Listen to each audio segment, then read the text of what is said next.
মতলব উত্তরের নাউরি কৃষি ব্যাংক শাখা স্থানান্তরের প্রতিবাদে এলাকাবাসীর সংবাদ সম্মেলন ও প্রতিবাদ মিছিল।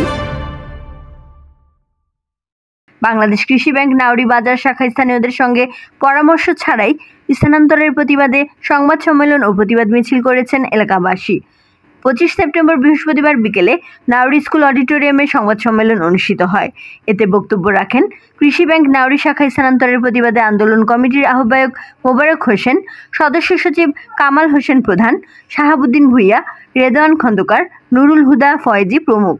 আরও উপস্থিত ছিলেন সাবেক চেয়ারম্যান আবুল হোসেন খন্দকার, নাউরি আহমদিয়া উচ্চ বিদ্যালয়ের প্রধান শিক্ষক এ.কে.এম তাজুল ইসলাম, নাউরি আদর্শ কলেজের ভারপ্রাপ্ত অধ্যক্ষ আলাউদ্দিন আলাল, উপজেলা মহিলা দল নেত্রী রাহিমা ইসলাম সহ এলাকার হাজার হাজার নারী পুরুষ ও শিক্ষার্থীরা। এ সময় বক্তারা বলেন, 1988 সালে বাংলাদেশ কৃষি ব্যাংক নাউরি বাজার শাখা স্থাপিত করে।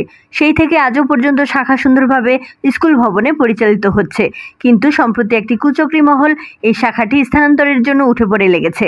আমরা এই ষড়যন্ত্রের প্রতিবাদ ও নিন্দা জানাই। বক্তারা আরও বলেন, কৃষি ব্যাংকের শাখাটি নাউরি বাজারে রাখার জন্য প্রায় 75 লাখ টাকা ব্যয়ে আরেকটি নতুন ভবন করা হয়েছে, কিন্তু সেই ভবনেও না রেখে অন্য ইউনিয়নে স্থানান্তর করতে চাইছে ষড়যন্ত্রকারীরা। আমরা চাই এই শাখাটি এই নাউরি বাজারেই থেকে পূর্বের ন্যায় আমাদের পরিবারের সদস্য হয়ে থাকুক এবং আমরা ব্যাংকের সেবা পেতে চাই।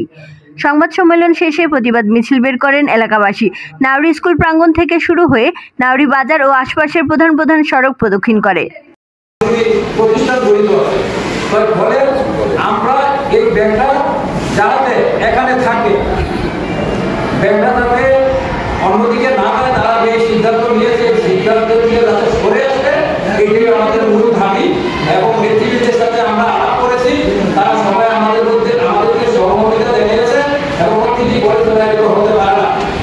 কারণ একটা ব্যাংকের ডিজাইনে যখন একটা ব্যাংক করা হয়, এখানে কিছু নির্দিষ্ট বোর্ড, শুধু সামাজিক বিল্ডিংয়ে বোর্ড তৈরি হয় না, ব্যাংকের একটা বোর্ড তৈরি করতে অনেক খরচ আছে, ব্যয়বহুল বিষয়।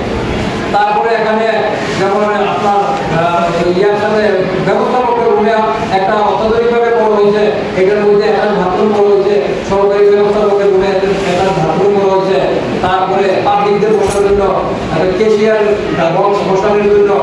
এইভাবে ব্যাংক যেভাবে একটা অত্যাধুনিকভাবে যেভাবে করা এবং সর্বশেষ গার্ড সহ আমরা এখানে নির্মাণ করে তাদেরকে আমরা বলেছি, এবার আপনারা আসেন, আমাদের রিকোয়ারমেন্ট অনুযায়ী আপনাদের চাহিদা অনুযায়ী আপনাদের ব্যাংক আমরা করে দিয়েছি, দয়া করে আসেন। কিন্তু এইভাবে প্রতারণা করতে এই পর্যায়ে এসে আমাদেরকে রাখছে। এখন আমাদের এলাকার জনসাধারণ খুব বিক্ষুব্ধ, তারা তাদের প্রাণের দাবি, তাদের জীবন যেতে প্রস্তুত আছে, কিন্তু ব্যাংক তারা থাকবে না, ব্যাংক যেতে দেবে না। এটা হচ্ছে এলাকার মানুষের দাবি, আমাদের সকলের দাবি। আমরাও চাচ্ছি, আমরা আজকে এই ব্যাংক আন্দোলন, এই আন্দোলন কমিটির আহ্বায়ক হিসাবে